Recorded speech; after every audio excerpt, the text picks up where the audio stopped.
अरबों जन्मों के खरबों पुण्य जब एक साथ जागृत होकर अंकुरित होते हैं, तब ऐसे स्तोत्र का श्रवण व्यक्ति के भाग्य में आता है और भगवान शिव की भक्ति की ओर आकर्षण होता है। ऐसे दिव्य चमत्कारी स्तोत्र का श्रवण भूलकर भी ना छोड़े, अंत तक शिवमय होकर सुने। नमो भगवती वासुदेवाय। देव और दानव दोनों ही एक ईश्वर की साथ स्तुति करें तो निसंदेह समझ लेना चाहिए कि वे महाकाल शिव की स्तुति कर रहे हैं। भगवान शिव जब कृपा करते हैं तो विश्व के समस्त प्राणी, चाहे वह असुर, देवता या मनुष्य हो, सभी समान भाव से लाभान्वित होते हैं। देव और दानव दोनों के द्वारा की गई यह चमत्कारी स्तुति का वर्णन श्री मत्स्य पुराण के 25वें अध्याय में मिलता है। यह अध्याय क्षीरोदमथ वर्णनो नाम से प्रसिद्ध है। इस स्तुति के नित्य श्रवण से व्यक्ति भगवान शिव की भक्ति और उनके आशीर्वादों के अत्यंत निकट पहुंच जाता है। ऐसे ही गुप्त और रहस्यमय स्तोत्र स्तुतियां हम आपके लिए लेकर आते रहते हैं, इसीलिए चैनल को सब्सक्राइब अवश्य कीजिएगा। वीडियो को अंत तक अवश्य देखें और वीडियो के अंत में हर हर महादेव कमेंट करना न भूलें। आइए सुनते हैं देव दानव कृतम श्री शिव स्तोत्रम। ओम अत देवदानवकृतं श्री शिव स्तोत्रम।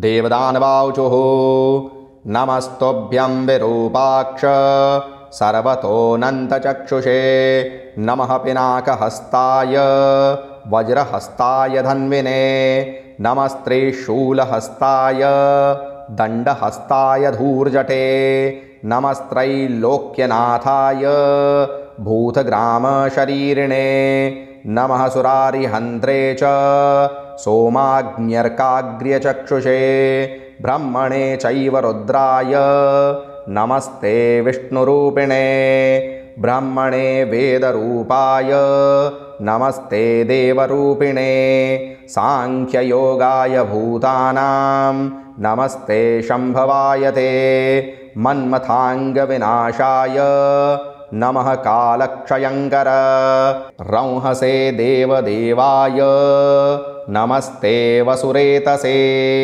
एकवीराय सर्वाय नमः पिङ्गकपरदिने उमाभर्त्रे नमस्तुभ्यं यज्ञत्रिपुरघातिने शुद्धबोधप्रबुद्धाय मुक्तकैवल्यरूपिणे लोकत्रयविधात्रे च वरुणेन्द्राग्निरूपिणे ऋग्यजुःसामवेदाय पुरुषायेश्वराय च अग्राय चैव चोग्राय विप्राय श्रुतिचक्षुषे रजसे चैव सत्त्वाय तमसे स्थिमितात्मने अनित्यनित्यभासाय नमो नित्यचरात्मने व्यक्ताय चैवाव्यक्ताय व्यक्ताव्यक्तात्मने नमः भक्तानामार्तिनाशाय प्रियनारायणाय च उमाप्रियाय शर्वाय